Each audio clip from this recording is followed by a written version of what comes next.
What's going on, y'all? This is BoxingWave. Make sure you subscribe to the channel. I just got home for the Provodnikov Chris Algieri fight. So, mind you, it's 2:15 in the morning right now. Just getting home. I had a great time. I saw the fight live, so I don't know anything about statistics. I don't know what the scorecards is. I didn't do a scorecard.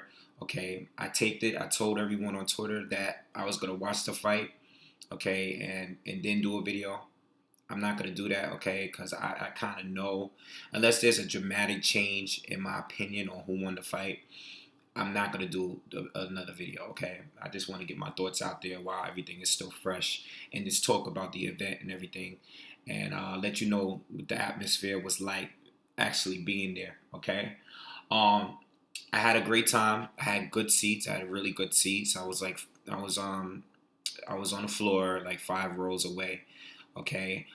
Saw a lot of boxers. I met a lot of people, spoke to a lot of people. A lot of boxers, celebrities were there. I had a great time. Shout out to HBO. They had a great card, okay? I know they didn't show, I don't know how many fights they showed. I don't know if they showed, I believe they only showed the two fights, the Andre fight and the Algieri fight with Provodnikov. But the fights before that, I saw about 4 of the fights before that. Great card. All of the fights were good. There was the female champion, Heather Hartley. I believe she was undefeated, okay? I think she definitely lost the fight. I mean, she showed a lot of heart and everything, but I think she definitely, without a doubt, lost the fight, and they picked her for the winner. I think the fight was stopped a round before because of a cut. Okay, and they took it to the scorecards and they gave her the win. I thought she clearly lost the fight. I mean, she was showing a lot of heart, but that was outside of that. A lot of people booed for that, but outside of that, the card was great. Okay, a lot of good fights. So anyway, shout out to everybody. You know what? Shout out to the whole HBO staff. Everyone was very nice there. I talked to Max Kellerman. I didn't take a bunch of pictures and do videos and record anything. I didn't do that. Wasn't that type of mood. I just wanted to have a good time. And, I got to chop it up with Max Kellerman. I went to ask him one question, and we ended up having a conversation. Big shout out to him. He gave me a lot of advice tonight. He actually respects the YTPC, all right? He actually respects the whole YouTube thing. Shout out to him. He gave me a lot of advice. He asked me a lot of questions about myself. He didn't really have to do that. Plus, he was in a rush. But shout out to him. Jim Lampley, I met him. Very nice dude. I was surprised. He was, he seemed very classy. Andre Ward was there. Paulie Malignaggi was there. I didn't get to talk to him because he was like on the other side. But he was there. I seen him there. Seen Sean Porter there. All right. Who else was there? Teddy Atlas was there with his wife. I wanted to talk to him too. I wanted to specifically talk to him and Max Kellerman. All right. I didn't get to talk to Teddy Atlas because I always wanted to meet Teddy Atlas or whatever. But I didn't get to talk to him. But he was there. It's funny because Rosie Perez, she walks right in front of me. She's standing right in front of me. And I'm sitting in my chair. I can't see. She's standing right there. She had a nice dress on. Very beautiful. She was there with a man, though. So I didn't want to, say anything. But she looks great, even at her age at this time.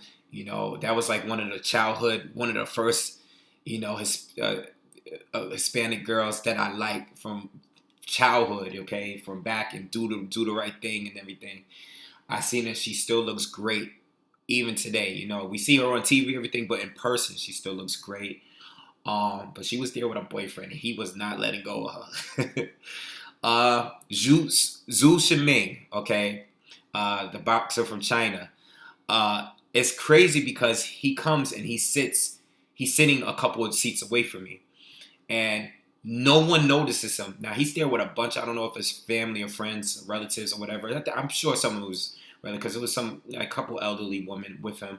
But he comes with like almost a row, 2 rows, it's full of people. He had like at least 12 people with him.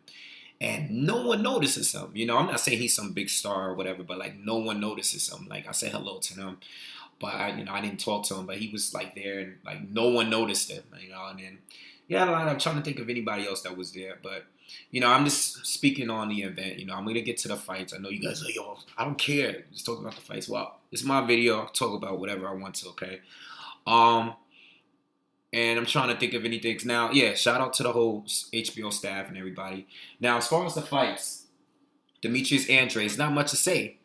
You know, I think the crowd was a heavy. Obviously, it was in New York, so the crowd came to see a lot of guys that was on the pre-fights, and you know, Demetrius Andrade.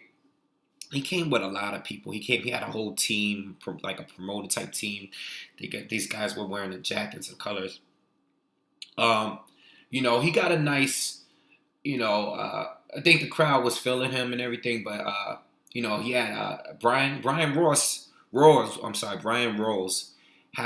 he had some fans in there too. You know, I don't know if they was fans for that night for any specific reason. I don't want to get into that, but there was fans there cheering for him. And, you know, it was funny because a lot of people were getting upset because they thought Brian Rose just wasn't throwing enough punches. I mean, he wasn't. But if you ever seen him fight before this fight, he doesn't throw a lot of punches. You know, he's known for being tough, you know, but he's just an average boxer. You know what I'm saying? But he's a tough fighter. And people were getting upset. You're like, oh, throw more punches, fight this guy. You know, people were getting mad and screaming at him. And I'm like, listen, he's not going to fight any more than that. You know, Demetrius Andrade was, you know, just destroying him. Pretty much what I said Andrade was going to stop him in 6. I don't know what I said in the video, 6 or maybe 7 or whatever. But he ended up stopping him. He looked great. I really got nothing to say. You know, I was just the only thing about the Andrade fight that I was just disappointed with was that he didn't do a post-fight interview. And it was strange because it was rushed. It was like they went, as soon as he got out of the ring and he was on the side of the ring, he had the headset on, it's like they brought out Algieri like right away. Like everything just got rushed. I don't know if they was on a timeline or I don't know what was going on, but everything just seemed rushed right after that. But Andrade, shout out to Andrade, he did a great, you know what, he did what he was supposed to do, okay?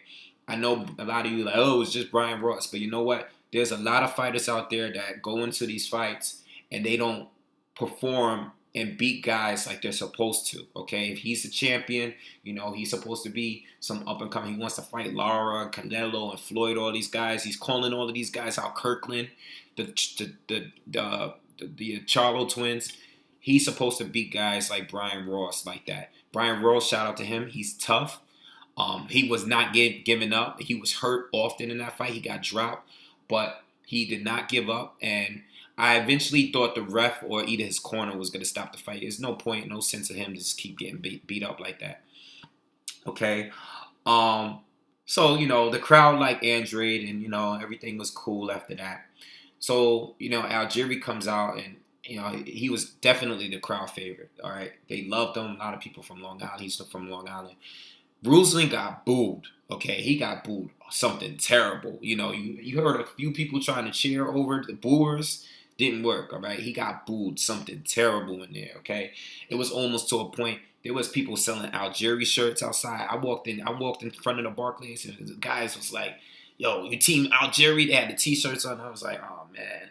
You know, I didn't want to say, but there was people in there drunk out of their mind, and it seemed like they were ready to fight anyone that wasn't part of Team Algieri, okay? But it was, you know, the fight. As far as the fight, he got dropped twice in the first round, okay? I think he took a knee the second knockdown. His eye was banged up in the first round, okay? Ruslan got to his eye, and I thought, from what I remember, I didn't do a scorecard or anything. I don't know if it was open scoring on TV. I didn't see the stats, like I said. But his eye was banged up, and I gave Algieri the second round. All right, I actually gave him the second round. I think the third, I think the first half, I was mixing it up. Then I started noticing that, you know, Ruslan was still landing hard shots, but he wasn't For some reason, Algieri never slowed down. Okay, Algieri, respect to him, much respect. The Emmanuel Taylor fight was the first time I ever seen him fight. I've heard of him before, but the Emmanuel Taylor, I remember watching him Friday Night Fights. That was the first time I ever seen this kid. And from what I see now, this kid is out of nowhere is a big factor in the 140 division. All right, without a doubt, he will give a problem to anyone he fights. Okay, talk about toughness, man.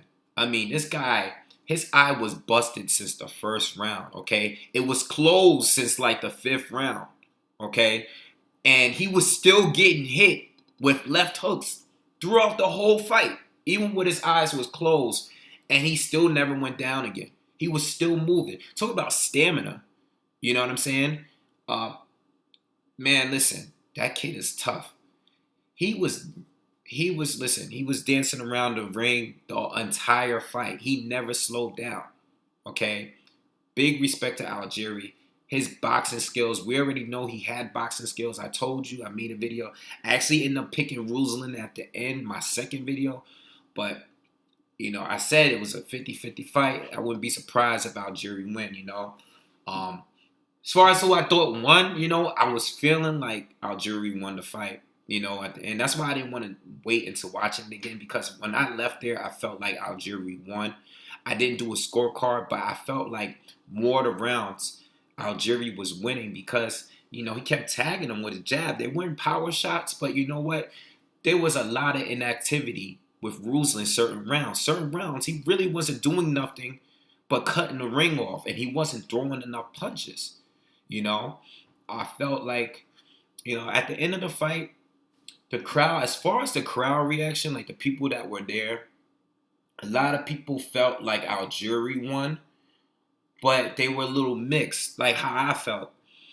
I kind of wanted it to be a draw because Ruslan put so much punishment on this man that I felt like he beat him up. Like it was another fight that here goes another opponent that Ruslan loses to, but he beat the hell out of him. But at the same time, if you're watching the fight, Ruslan's just getting punched in the face. He's moving forward. Obviously, he's not being affected by it. But that just goes to show, even the judge that scored 117 109, he's scoring it based on the more effective punches. That's obviously clearly scored it based on who was throwing the more effective punches. And from the eye, you see that Ruslan was throwing the more effective punches because Algieri was not affecting him, you know? I mean, he didn't look hurt as far as being hurt.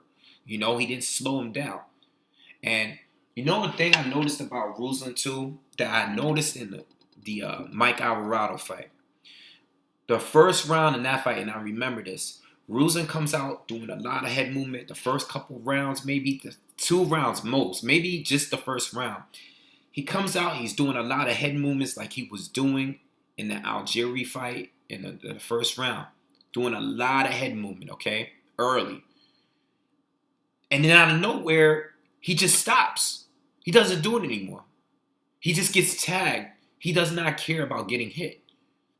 I think he didn't respect Algieri's power. You know, didn't respect Algieri's power. He didn't respect Algieri, period. And I think he got too comfortable in there, and he was just trying to knock him out. And that's why he lost, because Algieri was taking his power, and he was racking up points while doing it, okay? So, in my eyes, I thought Algieri won the fight. I'm standing there waiting for the score. Now, mind you, everyone boos Provodnikov, right, before the fight.